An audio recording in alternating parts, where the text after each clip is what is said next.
Gold, trusted gold buyers. మీరు తాకట్టు పెట్టిన బంగారాన్ని విడిపించి ఈ రోజు ఉన్న మార్కెట్ ధరకు కొనబడను.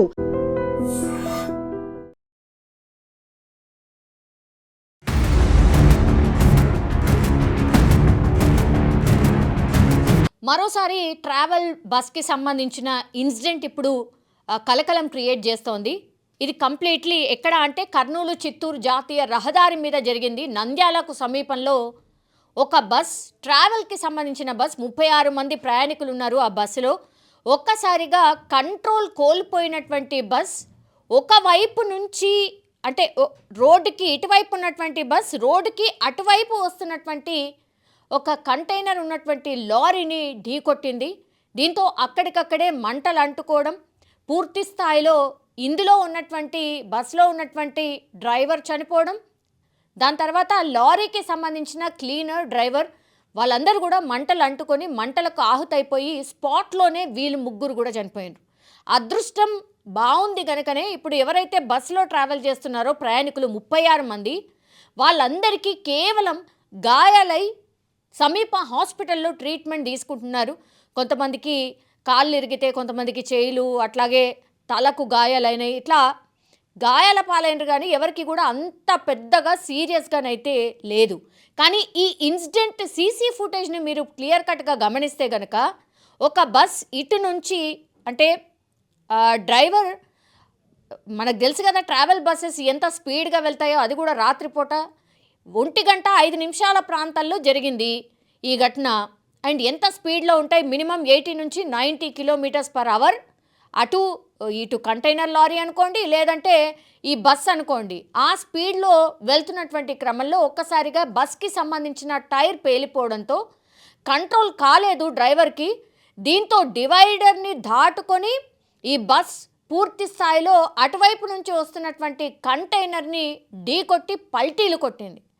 సో ఈ సంఘటన చూస్తే కనుక ఎవ్వరు కూడా అసలు ఆ బస్సులో ఉన్నటువంటి వాళ్ళు ఎంత పెద్ద ఎత్తున ప్రాణ నష్టం జరుగుంటుంది అని అందరూ భావించారు.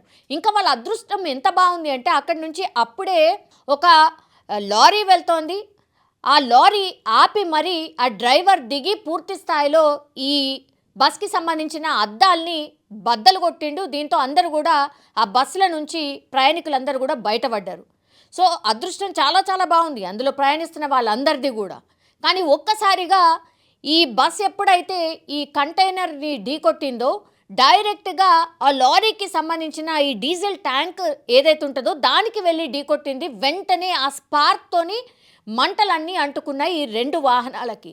కానీ అక్కడ లారీకి సంబంధించిన డ్రైవర్, క్లీనర్ చనిపోయిండు అండ్ బస్కి సంబంధించిన డ్రైవర్ మాత్రమే చనిపోయిండు. కానీ మిగతా వాళ్ళు ఎవరైతే బస్సులో ప్రయాణిస్తున్నారో వాళ్ళెవరికి కూడా ప్రాణాపాయం అయితే తప్పింది. వాళ్ళెవరు కూడా ప్రాణాలైతే కోల్పోలేదు, గాయాలైతే పెద్ద ఎత్తున జరిగింది. కానీ ఈ మధ్య కాలంలో పెద్ద ఎత్తున ఇట్లాంటి ఇన్సిడెంట్స్ జరగడం ఇప్పుడు కలకలం అయితే క్రియేట్ అవుతోంది. అంటే మొన్న మనం చేవెళ్లకు సంబంధించిన దుర్ఘటన మర్చిపోలేదు.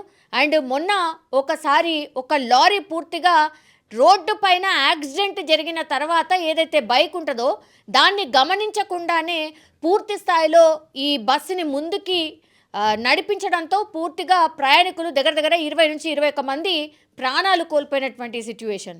సో ఇట్లాంటి వరుస ఘటనలు ఇప్పుడు కలకలమైతే క్రియేట్ చేస్తోంది. అండ్ బస్సు ప్రయాణం అంటేనే భయపడిపోయే సిచ్యువేషన్కి తీసుకొచ్చింది అని కూడా చెప్పొచ్చు. వరుసగా జరుగుతున్నటువంటి ఈ ఘటనలకు సంబంధించి పూర్తి స్థాయిలో విచారణ జరపాలి. అసలు ఏం జరిగింది, ఆ ఘటనలో ఏమి అయ్యుంటుంది అనేది కూడా పూర్తి స్థాయిలో నివేదిక సమర్పించాలి అని ప్రభుత్వం కూడా ఆదేశించినట్టుగా కూడా చెప్తున్నారు.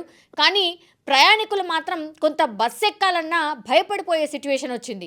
సో ఇట్లాంటి ఘటనలు జరగకుండా ఉండాలంటే ముందు జాగ్రత్తలు ఒకటి, ఆ తర్వాత ఈ బస్కి సంబంధించి చెకప్స్ కూడా ఫ్రీక్వెంట్గా జరగాలి. అంటే ఇట్లా టెక్నికల్ ఇష్యూసో లేకపోతే ఇట్లా టైర్లు పేలిపోయిన సంఘటనలో ఇట్లాంటి ఘటనలు జరగడం నిజంగా బాధాకరం. దీని మీద పూర్తిగా సమగ్ర విచారణ జరిపి పూర్తి స్థాయిలో రిపోర్ట్ ఇవ్వాల్సిందిగా ప్రభుత్వం అయితే ఆదేశించినట్టుగా చెప్తూ ఉన్నారు.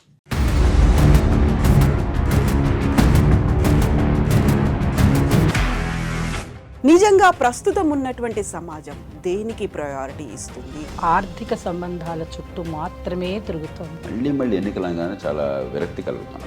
మంచి అనిపిస్తుంది కదా, లేడీస్ కూడా ఛాలెంజింగ్ జాబ్స్ చేసినప్పుడు చాలా బాగుంటది. ట్రాఫిక్ అసిస్టెంట్స్ గా నియమించిన ట్రాన్స్జెండర్స్ అందరితో సాల్యూట్ చేయించుకుంటున్నారు. ఫుడ్ డెలివరీ ఇవ్వటానికి వెళ్ళినటువంటి డెలివరీ బాయ్ అనిల్ పై కళ్ళ ముందు